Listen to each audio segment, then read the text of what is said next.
नमस्कार। और आज की इस खास पड़ताल में आपका स्वागत है। नमस्कार। आज हम एक लेख में बताई गई कुछ दिलचस्प, थोड़ी अजीब और कह सकते हैं रहस्यमयी कहानियों की तह तक जाएंगे। जी। लेख का शीर्षक है अजीब गुड़ियों की रहस्यमयी रातें, और ये सारी कहानियां एक खास किस्म की गुड़िया लाबूबू के इर्द गिर्द घूमती हैं। हाँ, ये आजकल दिखती है काफी। वो थोड़ी शरारती सी, चंचल सी लगती है देखने में। बिल्कुल, आपने शायद देखी होंगी। तो आज हमारा मकसद इन स्रोतों में जो घटनाएं दर्ज हैं उनको खंगालना है। हाँ, समझना है कि आखिर क्या हुआ था और इस पर विचार करना है कि ये महज इत्तेफाक है या हमारे मन का वहम, कोई मनोवैज्ञानिक पहेली। या फिर कुछ और ही, जिसके बारे में स्रोत हमें बस इशारे देते हैं, पूरी बात नहीं बताते। बिल्कुल। क्या कभी ऐसा हो सकता है कि एक बेजान दिखने वाली गुड़िया अपने अंदर कोई अनकही कहानी छुपाए बैठी हो? चलिए इस लेख में दी गई पहली कहानी से ही शुरू करते हैं। ये बिल्ली की है, देखते हैं इसमें क्या पड़ते खुलती हैं। जी। ये बात ये थी कि उस कमरे में सिवाय रिया की नए खरीदी हुई लाबू गुड़िया के और कुछ नहीं था, और वो कमरा मतलब पूरे दिन बंद रहा था। ओह, तो लेख में बताया गया है कि रिया पहले सोचती है कि शायद आवाज बाहर गली से आ रही होगी। हाँ, यही सोचती है, लेकिन जब वो दरवाजा खोलकर देखती है तो अंदर एकदम खामोशी, पूरी शांति। और गुड़िया? गुड़िया अपनी तय जगह पर रखी हुई है। लेकिन बात यहीं खत्म नहीं होती। लेख में ये भी लिखा है कि रिया को एक पल के लिए ऐसा लगा जैसे जैसे गुड़िया की मुस्कान थोड़ी अलग सी हो गई थी। हाँ। शायद ज्यादा चौड़ी। मुस्कान बदल गई? ये तो और अजीब है। हाँ, और फिर अगली सुबह उसके पड़ोसियों ने भी जिक्र किया कि रात में उन्हें भी किसी बच्चे की हंसी की आवाज आई थी, जबकि उन्हें पता था कि फ्लैट में सिर्फ रिया रहती है। ओह, पड़ोसियों ने भी सुना। ये चीज मामले को थोड़ा और उलझा देती है फिर तो। बिल्कुल। देखिए, यहाँ अगर मनोविज्ञान के नजरिए से देखें तो कुछ बातें समझी जा सकती हैं। देर रात का समय, अकेलापन, शायद पढ़ाई का हल्का तनाव भी हो। जी। ये सब मिलकर कभी कभी श्रवण भ्रम मतलब ऑडिटरी हैलुसिनेशन पैदा कर सकते हैं। ऐसा लगना कि कोई आवाज सुनी जो असल में थी ही नहीं। श्रवण भ्रम और वो मुस्कान का बदलना, क्या वो भी वैसा ही कुछ था? काफी हद तक संभव है। इसे पैरेडोलिया कहते हैं। मतलब हम निर्जीव चीजों में, खासकर चेहरों में भाव या पैटर्न देख लेते हैं। अच्छा। और गुड़ियों के साथ ये खास तौर पर होता है क्योंकि उनके चेहरे इंसानों जैसे दिखते हैं, तो हमारा दिमाग उनमें तुरंत भाव ढूंढने लगता है। हाँ, ये तो है। तो शायद रिया के डर या उस अजीब आवाज के बाद की घबराहट ने उसे गुड़िया के चेहरे में एक बदली हुई मुस्कान दिखा दी हो। ये एक दिलचस्प कोण है।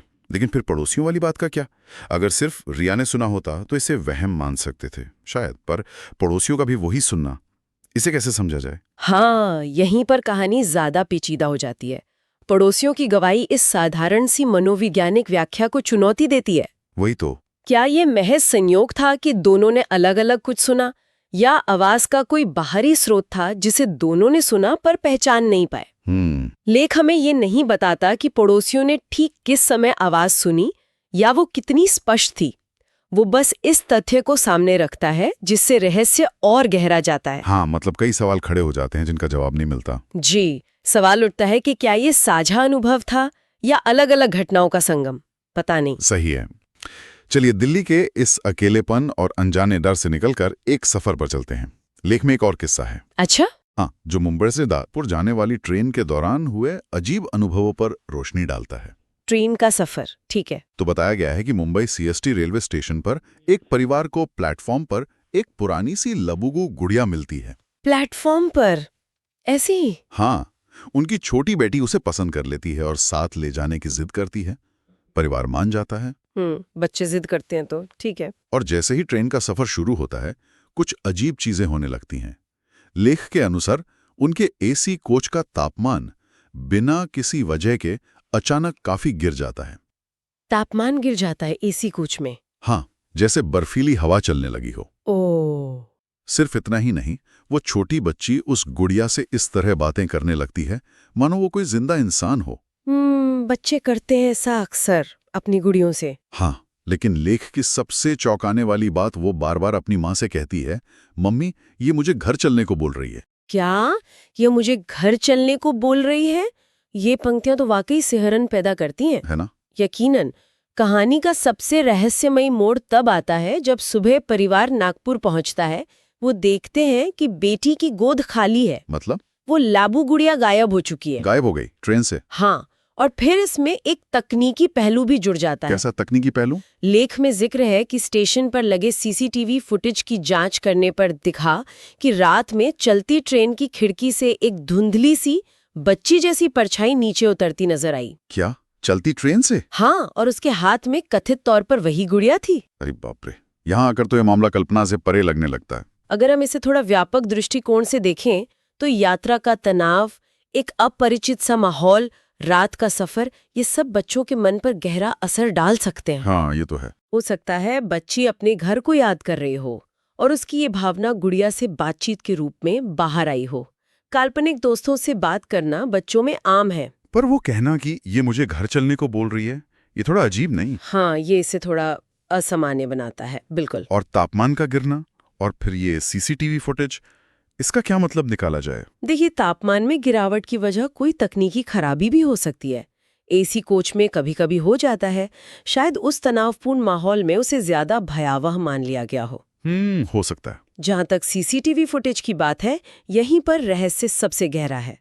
रात के समय कम रोशनी में या अगर कैमरे पुराने हों तो अक्सर ऐसी परछाइयां या अजीब चीजें दिख सकती हैं। अच्छा। हाँ, जो असल में कैमरे की तकनीकी सीमाएं या फिर रोशनी और परछाइयों का खेल होती हैं। स्रोत ये नहीं बताता कि फुटेज कितनी साफ थी या उसकी कोई फोरेंसिक जांच हुई। मतलब पक्का नहीं कह सकते कि वो क्या था। बिल्कुल नहीं। क्या वो वाकई कोई परछाई थी या कैमरे का कोई आर्टिफैक्ट या कुछ और? ये अस्पष्टता ही घटना को और रहस्यमयी बनाती है। और गुड़िया का गायब होना? गुड़िया का गायब होना और ये फुटेज दोनों मिलकर यात्रा से जुड़े वो अनजाने डर और खो जाने की आशंका को जैसे बल देते हैं। वाकई ये फुटेज वाला हिस्सा इसे एक पहेली बना देता है। खैर, इस सफर के रहस्य से आगे बढ़ते हैं। जी। पुणे के एक कॉलेज हॉस्टल में हुई घटना पर नजर डालते हैं। कहानी नेहा नाम की एक कॉलेज स्टूडेंट से जुड़ी है। कॉलेज हॉस्टल, ठीक है। उसे उसके जन्मदिन पर दोस्तों से तोहफे में एक लबूमू गुड़िया मिलती है। अच्छा, तोहफे में मिली। और बस यहीं से अजीबोगरीब अनुभवों का सिलसिला शुरू हो जाता है, जैसा कि लेख में बताया गया है। क्या होता है? एक रात नेहा कमरे में मेकअप कर रही थी, तभी आईना में उसे दिखा कि पीछे टेबल पे रखी गुड़िया के चेहरे पर मुस्कान नहीं बल्कि गुस्सा था। आईने में? सिर्फ आईने में? हाँ, पर जब वो पलटकर सीधी गुड़िया को देखती है तो वो बिल्कुल सामान्य नजर आती है। ओह, यानी ये बदलाव सिर्फ आईने के अक्स में दिख रहा था। बिल्कुल। और लेख के मुताबिक ये घटना बार बार होने लगती है। बार बार? हाँ, हर रात जब वो आईने में देखती, गुड़िया का चेहरा बदला हुआ नजर आता। कभी रोता हुआ, कभी गुस्से में, और एक बार तो जैसे खून से सनी मुस्कान हो। बाप रे, ये तो बहुत डरावना है। जाहिर है इन अनुभवों का नेहा पर बहुत बुरा असर पड़ा होगा। उसकी मानसिक शांति भंग होने लगी होगी। बिल्कुल। ऐसी स्थिति में तो कोई भी डर जाएगा। तो उसने वही किया जो शायद कोई भी करता, गुड़िया को हॉस्टल कैंपस से बाहर कहीं फेंक दिया। अच्छा किया। लेकिन लेख कहता है कि कहानी यहां खत्म नहीं हुई। मतलब? अगले दिन वो गुड़िया उसे वापस अपने बिस्तर पर मिली। क्या? फेंकी हुई गुड़िया वापस बिस्तर पर? ये कैसे? पता नहीं। ये घटना कई मनोवैज्ञानिक पहलुओं की ओर इशारा करती है शायद। हाँ, बिल्कुल। कॉलेज का माहौल, पढ़ाई का दबाव, घर से दूर रहने का अकेलापन, ये सब मिलके भारी मानसिक तनाव पैदा कर सकते हैं। जी। और आईना अक्सर आत्मविश्लेषण का प्रतीक माना जाता है, जहां हमारे अंदर के डर, चिंताएं या दबी हुई भावनाएं प्रतिबिंबित हो सकती हैं। तो क्या ऐसा हो सकता है कि नेहा अनजाने में अपने ही तनाव या गुस्से को गुड़िया के चेहरे पर आईने में देख रही थी? हाँ, ये एक संभावना है। मतलब ये एक तरह का दृश्य मतिभ्रम, विजुअल हेलुसिनेशन हो सकता है। इसकी संभावना है खासकर जब तनाव बढ़ जाता है और ऐसा अनुभव बार बार हो। लगातार एक ही तरह की डरावनी छवि दिखना मतिभ्रम का संकेत हो सकता है। ठीक है, मान लिया। लेकिन गुड़िया का बिस्तर पर वापस मिलना, ये पहलू सबसे ज्यादा परेशान करने वाला और अस्पष्ट है। हाँ, वो कैसे हुआ होगा, ये सोचना ही अजीब है। इसके पीछे कई संभावनाएं हो सकती हैं और स्रोत हमें कोई निश्चित उत्तर नहीं देता। क्या ये नेहा की बिगड़ती मानसिक स्थिति का ही एक हिस्सा था? मतलब जहां शायद उसने खुदे गुड़िया को वापस उठाया और उसे याद नहीं रहा। हाँ, या फिर ये किसी की शरारत थी? हो सकता है कोई दोस्त या हॉस्टल मेट उसे डराने के लिए ऐसा कर रहा हो। मुमकिन है। लेख सिर्फ नेहा के अनुभव, उसके डर और गुड़िया के रहस्यमय ढंग से लौटने का वर्णन करता है। ये अनिश्चितता ही से इतना खौफनाक बनाती है कि असलियत क्या थी पता ही नहीं चलता। ये वाकई बहुत गहरा और परेशान करने वाला है। अब हम इस लेख की आखिरी कहानी पर आते हैं। जी, चौथी कहानी। हाँ, जो लखनऊ की है। ये कहानी बाकियों से थोड़ी अलग है। इसमें डर से ज्यादा दुख और भावनाएं महसूस होती है। अच्छा, भावनाओं से जुड़ी? हाँ, कहानी एक माँ की है जिसकी बेटी की मृत्यु हो चुकी है और उसने बेटी की पसंदीदा लाबुबू गुड़िया को उसकी याद में संभाल कर रखा है। ओह! घटना उस दिन की है जब बेटी की मौत को ठीक 1 साल पूरा हुआ है। उस दिन बाहर तेज बारिश हो रही है। और उस दिन माँ को किचन से कुछ बर्तन गिरने की आवाज सुनाई देती है। बर्तन गिरने की? ठीक है। जब वो भागकर वहां पहुंचती है तो देखती है कि बेटी की लबूबू गुड़िया किचन काउंटर पर बैठी है और उसके आसपास फर्श पर पानी के छोटे छोटे गीले निशान हैं। गीले निशान? हाँ, जैसे कोई नन्हा बच्चा गीले पैरों से अभी अभी वहां चला हो। हे भगवान, ये दृश्य देखकर तो माँ का दुख फिर से ताजा हो गया होगा। बिल्कुल। कहानी बताती है कि वो रोते हुए गुड़िया को गले लगा लेती है और कहती है, बेटी तू आ गई। ओह। और ठीक उसी पल माहौल में कुछ और अजीब बदलाव महसूस होते हैं। लेख के अनुसार किचन की खिड़की जो खुली थी अचानक अपने आप बंद हो जाती है। खिड़की अपने आप बंद हो गई? हाँ, हवा का चलना रुक जाता है और माँ को अपने गाल पर किसी के बहुत हल्के से हाथ फेरने का एहसास होता है। महसूस करने का अनुभव? स्पर्श, जी। यहाँ सिर्फ देखने या सुनने की बात नहीं बल्कि महसूस करने का अनुभव भी जुड़ जाता है। और ये कोई एक बार की घटना नहीं थी। लेख में आगे बताया गया है कि उस दिन के बाद से हर साल उसी तारीख को, उसी बारिश वाली रात, वो गुड़िया अपने आप बंद अलमारी से निकलकर बाहर आ जाती है। हर साल उसी रात को? हाँ। देखिए, ये कहानी साफ तौर पर गहरे शोक, यादों और भावनात्मक जुड़ाव से जुड़ी है। माँ का अपनी बेटी के लिए जो प्यार और उसकी कमी का जो दर्द है वो इतना तीव्र है हाँ, कि शायद वो सामान्य घटनाओं को भी असाधारण नजरिए से देख रही हैं। बर्तन का गिरना या वो गीले निशान ये शायद महज संयोग हों, पर माँ की उस खास भावनात्मक स्थिति में, उस खास दिन पर इनका अर्थ बिल्कुल बदल जाता है। लेकिन वो स्पर्श का एहसास, खिड़की का बंद होना, ये तो संयोग नहीं लग रहे हैं। तीव्र भावनात्मक स्थितियों में, खासकर गहरे दुख या प्रेम में, लोग अक्सर ऐसे संवेदी अनुभव मतलब सेंसरी एक्सपीरियंसेस महसूस करते हैं जिनकी तार्किक व्याख्या मुश्किल होती है। अच्छा। हाँ, किसी प्रयोजन की उपस्थिति महसूस करना या ऐसी घटनाओं का होना जो उन्हें सुकून या जुड़ाव का एहसास कराएं, ये शोक की प्रक्रिया का एक जटिल हिस्सा हो सकता है। तो यहाँ गुड़िया का क्या रोल है? यहाँ लिबू गुड़िया सिर्फ एक खिलौना नहीं है, वो खोई हुई बेटी का, उसकी यादों का और माँ की अधूरी ममता और इच्छाओं का एक शक्तिशाली प्रतीक बन गई है। और उसका हर साल उसी रात बाहर आ जाना, ये कैसे हो सकता है? ये घटना शायद माँ के मन में उस खास दिन की गहराई से बसी याद या उसके अवचेतन मन की क्रिया का नतीजा हो सकती है। अवचेतन मन? हाँ, हर साल जब वो तारीख आती होगी, दुख और यादें फिर से हावी हो जाती होंगी।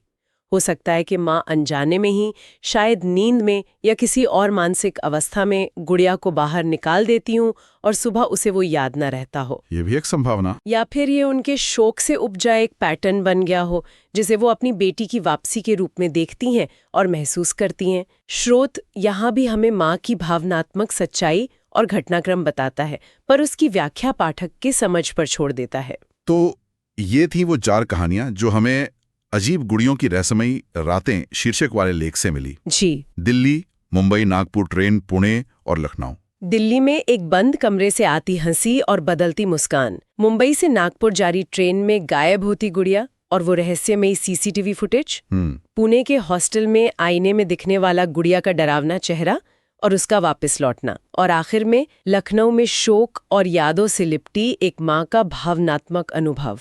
इन सभी वृत्तांतों को एक साथ देखने पर एक बात साफ उभरती है, हर कहानी में केंद्र बिंदु वो लबूबू गुड़िया है। हाँ, वो ही कॉमन लिंक है। जी, किसी कहानी में वो डर और रहस्य का स्रोत बनती है, किसी में मनोवैज्ञानिक तनाव का प्रतिबिंब, तो किसी में गहरे भावनात्मक जुड़ाव और यादों का प्रतीक। लेखक हमें ये घटनाएं विस्तार से बताता है, लेकिन इनके पीछे की असली वजह, चाहे वो मनोवैज्ञानिक हो, संयोग हो, कोई तकनीकी गड़बड़ी हो, या वाकई कुछ अनजाना, इसे पूरी तरह स्पष्ट नहीं करता। और शायद यही बात महत्वपूर्ण है। हाँ बिल्कुल, ये दिखाता है कि कैसे साधारण रोजमर्रा की वस्तुएं भी हमारी भावनाओं, डर, विश्वास और धारणाओं के लेंस से असाधारण और रहस्यमयी बन सकती हैं। तो इन कहानियों का हमारे लिए क्या मतलब है? ये हमें सोचने पर मजबूर करती हैं। बिल्कुल। क्या हमारे आसपास की चीजें, जैसे ये गुड़िया, सच में हमारी भावनाओं, डर या यादों को किसी तरह सोख लेती हैं या प्रतिबिंबित करती हैं? या ये सिर्फ हमारा इंसानी मन है जो खालीपन को भरने के लिए या दुनिया को समझने के लिए उनमें अर्थ और पैटर्न ढूंढता रहता है? ये सवाल हमें मानव मनोविज्ञान और कहानी कहने की हमारी प्रवृत्ति के बारे में बहुत कुछ बताता है। हमारी भावनाएं, हमारी यादें और जिसे हम वास्तविकता कहते हैं, उसके बीच का रिश्ता बहुत जटिल है और कई बार धुंधला भी हो सकता है। बिल्कुल। शायद ये कहानियां इसी जटिल रिश्ते की अलग-अलग झलकियां हैं, डर की, दुख की, अनिश्चितता की और जुड़ाव की। ये दिखाती हैं कि कैसे एक ही वस्तु अलग-अलग लोगों के लिए बिल्कुल अलग मायने रख सकती है। इस पर विचार जरूर कीजिएगा सब लोग। क्या आपके जीवन में भी कोई ऐसी साधारण सी वस्तु है जिससे आपका कोई खास गहरा भावनात्मक रिश्ता रहा हो? और क्या कभी उस वस्तु से जुड़ा कोई ऐसा अनुभव हुआ है जिसे आप आसानी से समझा नहीं पाए? शायद इन कहानियों के जवाब बाहरी दुनिया में नहीं, बल्कि हमारे अपने मन और अनुभवों के भीतर ही कहीं छिपे हों। आज की इस दिलचस्प पड़ताल में हमारे साथ शामिल होने के लिए धन्यवाद। धन्यवाद।